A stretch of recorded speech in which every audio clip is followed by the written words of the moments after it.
Right, our next speaker, he is a tech company professional with experience in establishing and growing new business unit with focus area in B2B and payment. Previously, he is a tenured consultant with experience helping clients in energy, tech, banking, and other industry in strategy and project management. He will bring a topic about payment trend for post-pandemic world. Please welcome Verry Musriana, Head of Strategy Merchant Payment Group from Mitrans Gojek.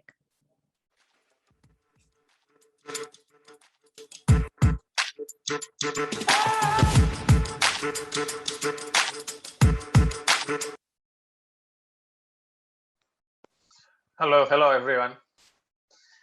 Hi Steph, how are you? It's been a while. Been a while. Yes. Stage is yours, Ver. Okay, thank you. Thank you. Should I start sharing my screen now? Yep. Yeah. Okay. Thank you everyone for coming to these sessions. So for today, I will share presentations about the the payment trend for post-pandemic world, especially for Indonesia and Southeast Asia market. Right. So as a starter, I would like to give a brief introductions to GoTo Financial. Right. So as you may have heard that Gojek recently have a merger with Tokopedia, right? So and then one of the business unit within the GoTo group is actually GoTo Financial. So under GoTo Financial, we have three sub business unit. One is payments, another is commerce enablement, and the last one is basically financial services. Right. I will put emphasis on the payments. So on the payments business, we have GoPay, which is our e-wallet business. We have Mitrans, which is a payment gateway company focusing on the online merchants, which is basically internet companies or mobile applications. We also have Spots, previously known as Kartuku, which is essentially also a payment gateway company, but focusing on the offline merchants, which is like a brick and mortar store, retailer, supermarket, etc. Right. So that's brief introductions for GoTo Financial. Okay. So for the payment trends, right? So there are 4 trends that I want to talk to you in this session, right? So the first one is basically the growth of contactless payment in the market. Second is increasing demand for embedded fintech, and third one is a shift of social media as merely like a marketing channel and lead generation into a channel for commerce and payment for our merchants. And last one is basically the stagnating credit card growth, while on the other side of the table, the BNPL proliferating in the market. So the first one, right? So the contactless payment. So it's basically a trend that's happening globally. Basically, although with key differentiations between what's happening in the developed market like US and Europe and emerging markets like Indonesia, for example, right? So in Asia Pacific specifically, there are the contactless transactions is 2.5 times faster growth compared to the non-contactless for everyday purchases, right? And also we see in the US similar trends happening. Is like 70% returns reports that customers are requesting for contactless or mobile app payment in their store, right? Especially during the pandemic, government and also retailer or merchants actually promoting contactless payment as a safer way of transacting compared to cash, right? So that's actually boosting the transactions on the e-wallet front in the past 1.5 years or so. The biggest differentiation of what's happening in Southeast Asia and Indonesia in particularly, right? So for contactless payment in US and Europe, is actually mainly driven by NFC technology, right? Where for example, like PayWave, where customer can just tap their card into the EDC machine, right, to do the transaction, which is basically tap and go type of transactions. But what's happening in the market is like, because the credit card transactions is not it's not having as much adoptions as e-wallet player. So QR is actually the go-to contactless payment for our merchant, right? So we see in Gojek, we see quite a lot of our merchants actually banning cash transactions in their physical store and opt for either card transactions or QR payment entirely. Even in this market, card transactions, because of not that many NFC EDC available in the market.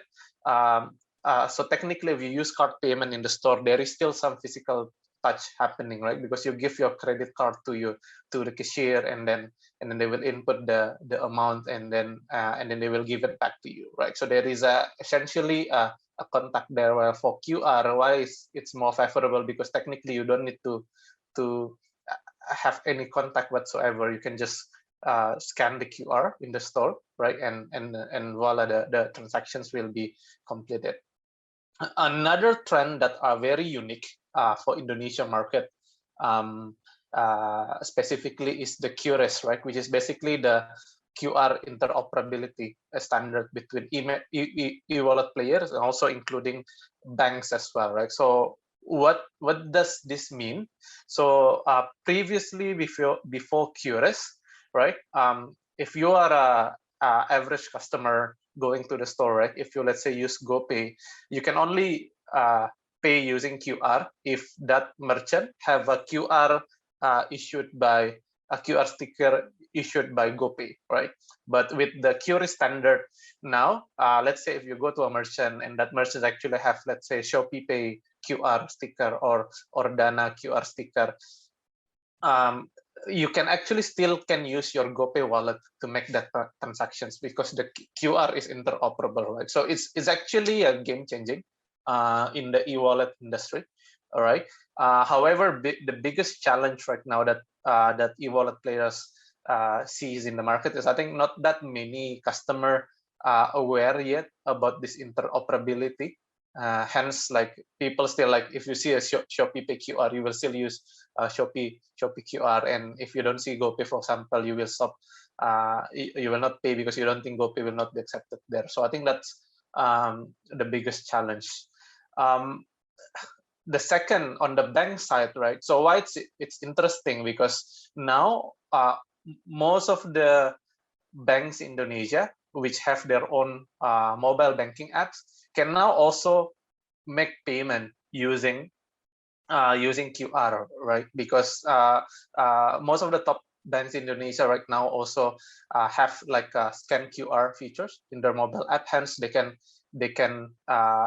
user can also make payment regardless of which e-wallet players QR are put in front of the cashier by the merchants, right? So that's one of the interesting fact for Indonesia market.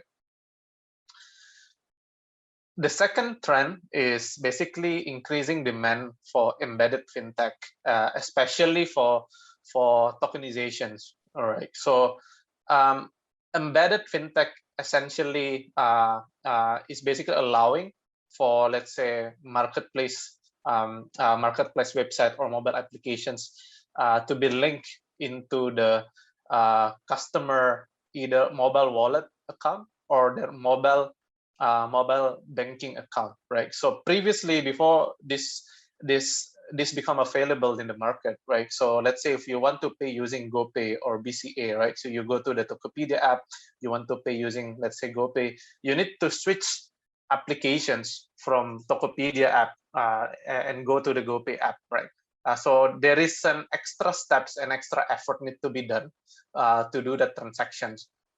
All right, but with the embedded fintech or tokenizations, you can customer can link their mobile wallet or digital banking applications, right, to their e-commerce applications, for example, and then every time they want to check out for the transactions. They can just do it in one go, in one payment flow within the website or within the mobile apps without having to switch screens, right? So, and we see that this is a huge game changer in the industry, and merchants also gain a lot of positive impact to this, right? So, for example, transactions completions rate increasing by 20%, which because people previously need to switch screens, right? And a lot of people, especially the older user or people from user from tier 2, tier 3 city doesn't really understand, right? Like if they how to complete the transactions, especially if they are required to switch apps, right? So that helps a lot. And also in terms of checkout time, right? It reduced the checkout time, hence providing much more superior checkout experience for the merchants, basically. So, and this all translates basically into a higher sales, or higher sales from this particular flow compared to the non-tokenized flow, and that's a real impact that we've seen in some of our key merchants, right? The biggest challenge for this tokenization flow in the market is, I think, some of the players, for example, like GoPay and BCA, typically still focusing on enabling the tokenizations into the top merchants, right? Like the top marketplace players, top investment platform, right?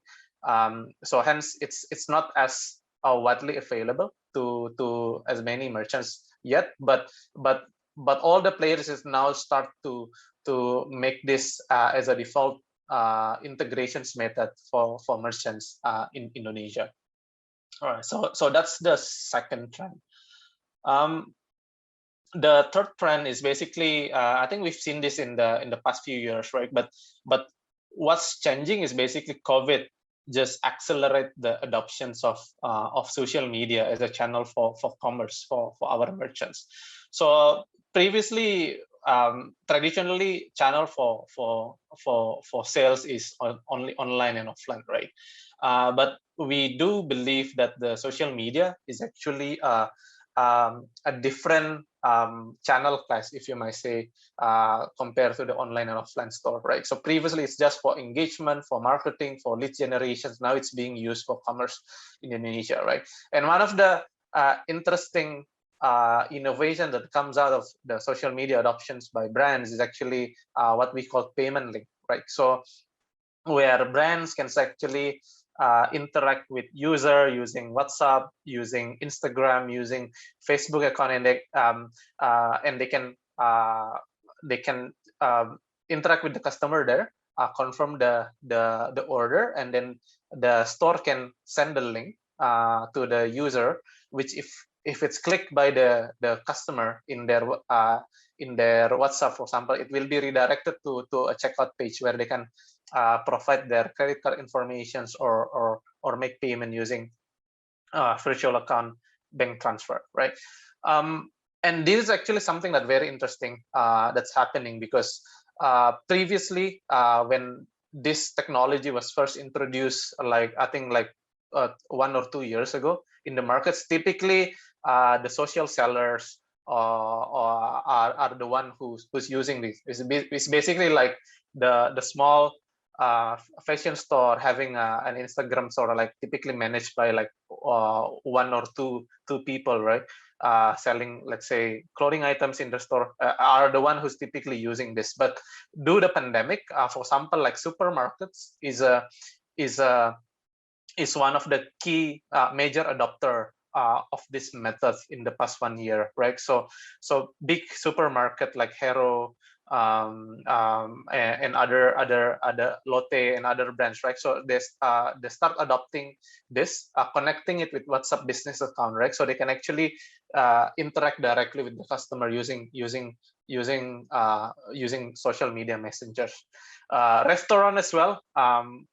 Although there is a food delivery options available through GoFood and GrabFood, but there is a lot of restaurants also start selling their items through Instagram and WhatsApp, right? And payment link is also become a way to go for them, right? And we see that this habit of using social media will definitely stick even after the pandemic,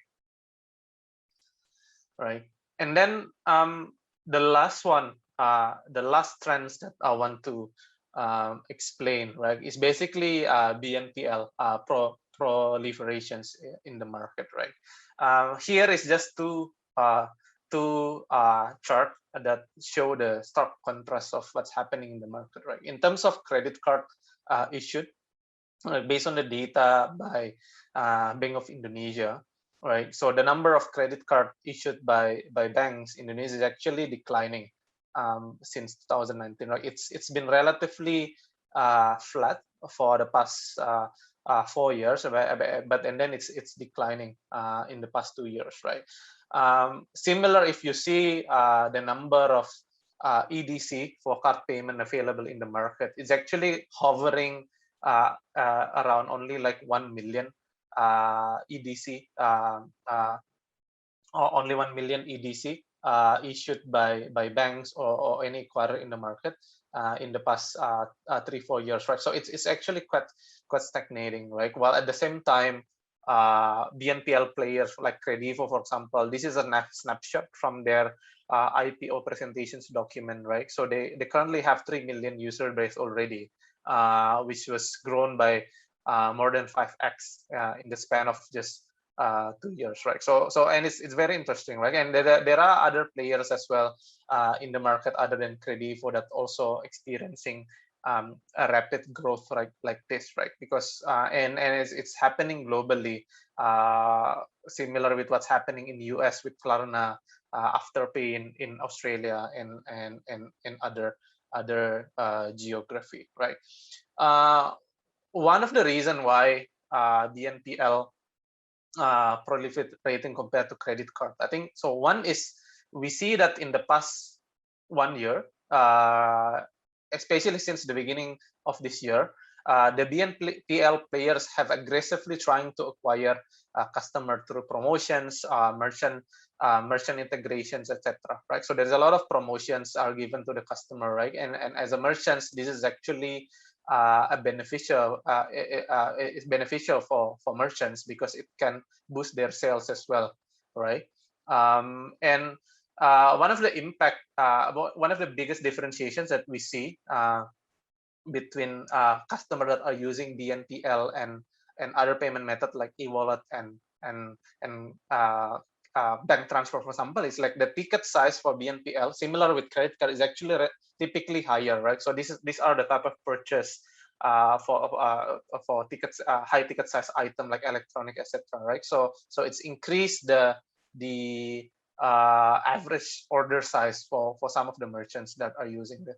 There are several merchants within Gojek ecosystem which are using BNPL as one of the payment method in their store. Now generate, I think, like 20-30% of their sales through BNPL alone. So that's crazy. So and we think that this will still early and will still continue to grow. So as a summary, right? So as implications to the industry, for the payment players, for marketplace players. So what are the implications, right? So the first one is, I think we think QR payment will be the leading payment method for both online and offline, right? And especially since technically the players right now is not only e-wallet players, but also all the banks is basically have QR payment options right now in their mobile applications, right? The second is that tokenizations and other embedded fintech will become major advantage for marketplace, as it will provide a superior payment experience for them compared to their competitor, right? So the top brands, top marketplace players are now looking for tokenized payment methods compared to the normal payment method from the banks and also e-wallet players. Social media, it will still continue. Social media will emerge as a new category for selling instead of just marketing and lead generations. And also for BNPL, we also quite bullish on this one, and we think that BNPL could potentially overtake credit card as as the top three, if not top three or top five payment methods in e-commerce marketplace for the next 5 to 10 years, right? Yeah. So yeah, I think that's all from me. If you have any questions. Right, thank you, Ferry. Yes, we do have one questions right here. So after the pandemic, right, is there any specific features like installment, maybe disbursement, or even other than QR payment that we just get shared from you right now in the digital payment that significantly grow right after the pandemic? Mm. So after the pandemic, I think for now, most of the player is focusing on the BNPL, right? Basically, the pay later is still being the next focus for the e-wallet players after the normal QR payment, right? But after that, the next features after the BNPL is basically recurring payment, right? So basically enabling users to make recurring payment for many use cases, right? So there are two industry that I would say prime for the recurring payment, right? So I think one is the actually three industries. So one is the streaming or entertainment industry, right? Where, for example, on Netflix, right, you can pay using GoPay recurring for that. And the second is insurance, right? There's a lot of insurance company that are now looking for recurring payment method for you to pay your monthly insurance policy, etc. Right? So that's the second one. The last one, which is quite also growing rapidly in the past 1 year, is actually investment, right? There is, like, Indonesia, like I think more than 60% of the retail investor in Indonesia was just started investing in the past 1 year due to pandemic, right? And one of the feature that many investment platforms are looking for is actually to be able to do the recurring investment, right? So you don't need to pay, let's say, mutual fund or stock every month. You can just set and then your balance will be deducted every month. Yeah. Right, right. Yeah, for those kind of business, definitely recurring is the solution that they will need to collect the payments, right? And I think from what you are saying, our market start to realize not only the importance of the online entertainment, but also the health and investment. They start to realize right after the pandemic. So it's increased significantly right after that for those three particular industries. Yeah, exactly. So investment is also especially is very interesting, right? Because one is there are several part of it, like stock is becoming more popular, and cryptocurrency as well is becoming more popular, right? So that's interesting. Maybe another trends that I want to share is, I think, um, for as a payment gateway practitioner, right? So there is also an increasing demand for merchants for settlement, for basically 7-day settlement, right? For the money. Previously, like if you integrated with payment gateway, your transaction for that same day, for that day, will be settled to your bank account maybe like 2 or 3 days after that, right? But many payment gateway players now provide same-day settlement, right? So that's also it's still very nascent as well in the industry, but it's still starting to become a norm as well. So this will help marketplace players, especially for the industry that requires like a high velocity of cash or capital to continue operating. Yeah. Right. Okay. Thank you so much, Ferry, to sharing with us. I think lots of people still want to talk with Ferry and also with Mitran's team. Feel free to reach out to them in their virtual booth or set up a meeting in the lounge. Okay. Thank you, Steph. Thank you, everyone. Yeah. Thank you, Ferry. Right. So from Ferry and Mitrans, we know that the growth in QR code is actually very high right after the pandemic, and also other payment features, just like now Ferry was sharing about the disbursement and also the recurring payment. And also he shares about how social media usage is actually increased as one of the channel communication with the end customer. Hopefully this will be very useful for all of you out there. And right after this, we will have a coffee break for 30 minutes. I would like to encourage you to also check out our virtual booth from our sponsor and exhibitors. Don't forget to drop your business card there, or you can also join meeting in the lounge and talk with other participants in this event. And this event is brought to you by ICUBE, Digital, Zendit, Mitrans, SIRCLO Commerce, Optima Data International, Metro Data Electronics, Tada, BizNet, View Storefront, and BizNet Geo Cloud. Stay tuned. We'll be right back right 30 minutes after this. So have a great break, everyone.